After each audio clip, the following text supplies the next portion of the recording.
पुंडलीकवरदा हरिविठ्ठल श्री ज्ञानदेव तुकाराम गोपाल कृष्ण भगवान की जय।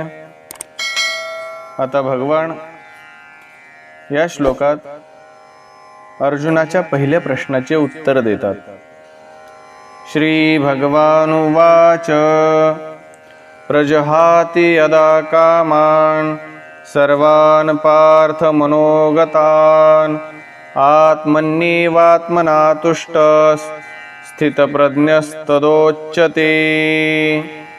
अन्वय, पार्थ यदा मनोगतान् सर्वान् कामान् प्रजहाति आत्मना आत्मनि एव तुष्टः सदा स्थितप्रज्ञः उच्यते। अर्थ, श्री भगवान म्हणाले, हे पृथानंदन, ज्या काळी साधक मनात आलेल्या संपूर्ण कामनांचा उत्तम प्रकारे त्याग करतो आणि आपण आपल्यातच संतुष्ट राहतो, त्या काळी तो स्थिर बुद्धी म्हटला जातो। व्याख्या: गीतेची ही एक शैली आहे की जो साधक ज्या साधनाद्वारा सिद्ध होतो त्याच साधनाने त्याच्या पूर्णतेचे वर्णन केले जाते। जसे भक्तियोगात साधक भगवंताशिवाय आणखी काहीच नाही अशा अनन्य योगाने उपासना करतो, म्हणून सिद्ध अवस्थेमध्ये तो संपूर्ण प्राण्यांविषयी द्वेषभाव रहित होतो। ज्ञान योगात साधक स्वला गुणांपासून संपूर्णपणे असंबद्ध तसेच निर्लिप्त समजतो, म्हणून सिद्धावस्थेत तो संपूर्ण गुणांपासून सर्वथैव अतीत होतो। तसेच कर्मयोगात कामनेचा त्याग मुख्य असतो, म्हणून सिद्ध अवस्थेमध्ये तो संपूर्ण कामनांचा त्याग करतो। ही गोष्ट या श्लोकात सांगतात। प्रजहाति यदा कामान् सर्वान् पार्थ मनोगतान्, या पदांचा अर्थ हा झाला की कामना स्वमध्येही नाही आणि मनामध्येही नाही। कामना तर येणारी जाणारी आहे आणि स्व निरंतर राहणारा आहे, म्हणून स्वमध्ये कामना कशी होऊ शकेल? मन एक करण आहे आणि त्याच्यातही कामना निरंतर राहत नाही, तर त्यात येते। मनोगतान म्हणून मनातही कामना कशी होऊ शकते? परंतु शरीर, इंद्रिय, मन, बुद्धीशी तादात्म्य झाल्यामुळे मनुष्य मनात निर्माण होणाऱ्या कामनांचा आपल्यात पाहतो। जहाती क्रियेबरोबर प्र उपसर्ग देण्याचे तात्पर्य साधक कामनांचा संपूर्णपणे त्याग करतो, कोणत्याही कामनेचा थोडासा अंश सुद्धा बाकी राहत नाही। आपल्या स्वरूपाचा केव्हाही त्याग होत नाही आणि ज्याच्याशी आपला काहीही संबंध नाही त्याचाही त्याग होत नाही। त्याग त्याचाच होतो जे आपले नाही, पण त्याला आपण आपले मानले आहे। तसेच कामना आपल्यात नाही, परंतु आपण तिला आपल्यात मानून घेतले आहे। या मान्यतेचा त्याग करण्यालाच येथे प्रजहाति पदाने म्हटले आहे। येथे कामान शब्दात बहुवचन असल्याने सर्वान पद त्याच्याच अंतर्गत येते। तरी पण सर्वान पद देण्याचे तात्पर्य कोणतीही कामना राहू नये आणि कोणत्याही कामनेचा कोणताही अंश शिल्लक राहू नये। आत्मन्येवात्मना तुष्टः, ज्यावेळी संपूर्ण कामनांचा त्याग करतो आणि आपले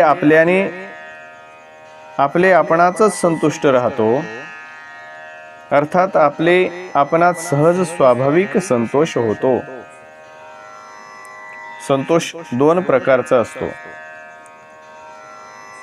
एक संतोष गुण आहे आणि एक संतोष स्वरूप आहे.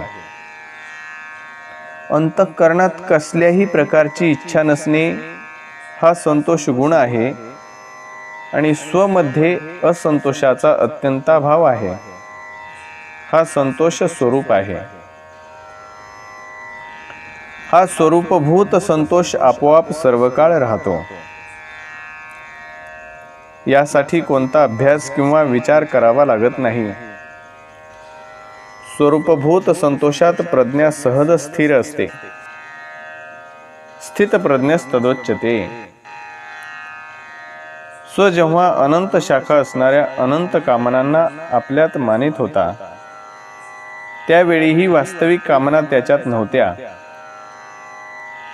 आणि स्व स्थित प्रज्ञच होता. परंतु त्यावेळी आपल्यात कामना मानण्याच्या कारणाने बुद्धी स्थिर न राहिल्यामुळे तो स्थित प्रज्ञ म्हणविला जात नव्हता. अर्थात त्याला आपल्या स्थित प्रज्ञतेचा अनुभव होत नव्हता. आता त्याने आपल्यातून संपूर्ण कामनांचा त्याग केला, अर्थात कामनांना आपल्या ठिकाणी मानण्याचे सोडून दिले, तेव्हा तो स्थित प्रज्ञ म्हटला जातो. अर्थात त्याला आपल्या स्थित प्रज्ञतेचा अनुभव होतो. साधक तर बुद्धीला स्थिर करतो, परंतु कामनांचा सर्वथैव त्याग झाल्यास बुद्धीला स्थिर करावे लागत नाही. ती आपोआप स्वाभाविकपणे स्थिर होते. कर्मयोगात साधकाचा कर्माशी निकटचा संबंध असतो. त्याच्यासाठी योगात आरूढ होण्याविषयी कर्मच कारण आहे. आरुरुक्षोर मुनेर्योगम कर्म कारणमुच्यते. म्हणून कर्मयोग्याचा कर्माशी संबंध साधक अवस्थेतही राहतो आणि सिद्ध अवस्थेतही राहतो. सिद्ध अवस्थेत कर्मयोग्याद्वारा मर्यादेनुसार कर्म होत राहतात, जे दुसऱ्यासाठी आदर्श होतात. याच गोष्टीला भगवंतांनी 4थ्या अध्यायात म्हटले आहे की कर्मयोगी कर्म करीत असताना कर्मापासून निर्लिप्त असतो आणि कर्मापासून निर्लिप्त राहत असूनही कर्म करीत असतो. कर्मण्य कर्मयः पश्येद कर्मणीच कर्मयः. भगवंतांनी 53व्या श्लोकात योगाच्या प्राप्तीत बुद्धीबद्दल 2 प्रकारची माहिती सांगितली होती.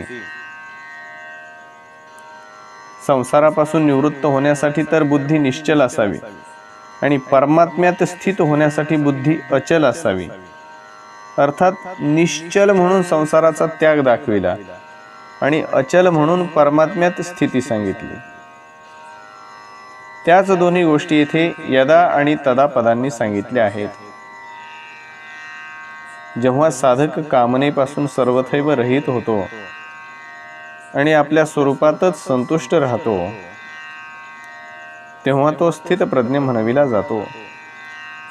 तात्पर्य, जोपर्यंत कामनेचा अंश शिल्लक राहतो तोपर्यंत तो साधक म्हणविला जातो आणि जेव्हा कामनांचा संपूर्णपणे अभाव होतो तेव्हा तो सिद्ध म्हणविला जातो.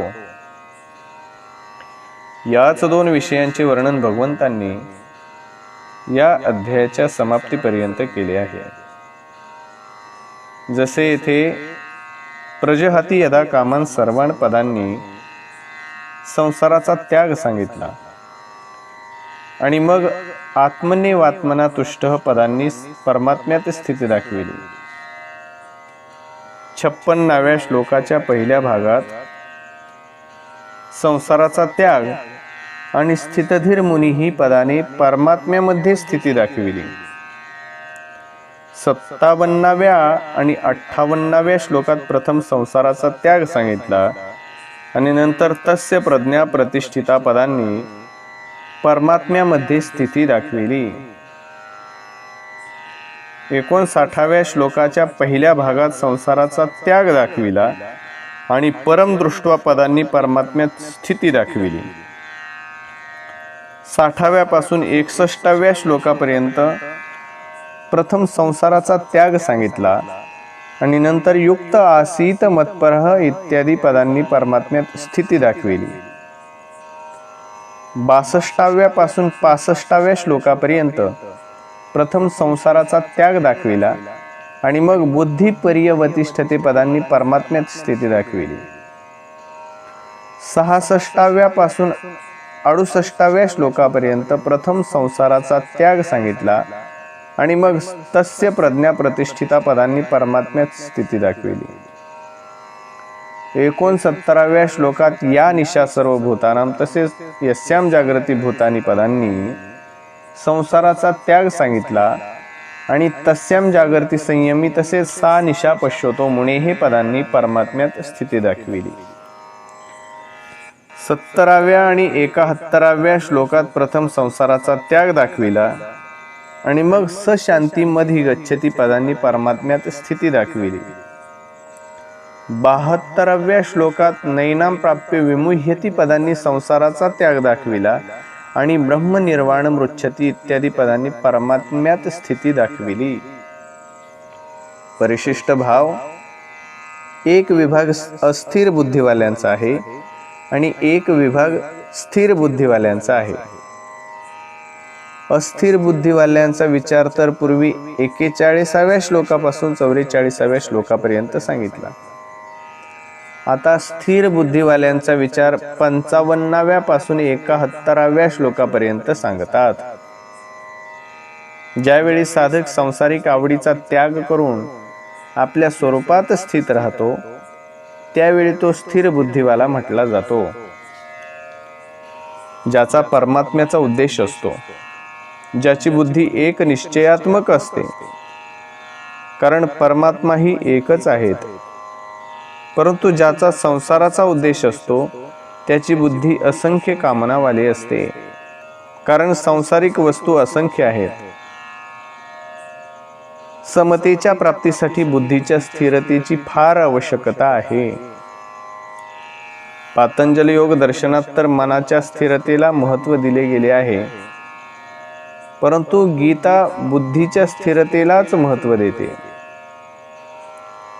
कारण कल्याण प्राप्तीत मनाच्या स्थिरतेचे इतके महत्त्व नाही जितके बुद्धीच्या स्थिरतेचे महत्त्व आहे. मनाच्या स्थैर्याने लौकिक सिद्धी प्राप्त होतात, परंतु बुद्धीच्या स्थैर्याने पारमार्थिक सिद्धी होते, कल्याण प्राप्ती होते. कर्मयोगात बुद्धीची स्थिरताच मुख्य आहे. जर मनाची स्थिरता राहील तर कर्मयोगी कर्तव्य कर्म कसे करेल? कारण मन स्थिर झाल्यास बाहेरच्या क्रिया थांबतात. भगवान सुद्धा योगात स्थित होऊन कर्म करण्याची आज्ञा देतात. योगस्थ कुरु कर्माणि. प्रजहाती आणि कामान सर्वाण पद देण्याचे तात्पर्य हे आहे की किंचिन मात्र सुद्धा कामना राहू नये, संपूर्ण त्याग व्हावा. कारण ही कामनाच परमात्मा प्राप्तीत मुख्य बाधक आहे. आणि आता पुढील 2 श्लोकात स्थित प्रज्ञ कसा बोलतो या दुसऱ्या प्रश्नाचे उत्तर देतात. ते पुढील भागात पाहूयात. पुंडलीक वरदा हरी विठ्ठल. श्री ज्ञानदेव तुकाराम. गोपाल कृष्ण भगवान की जय.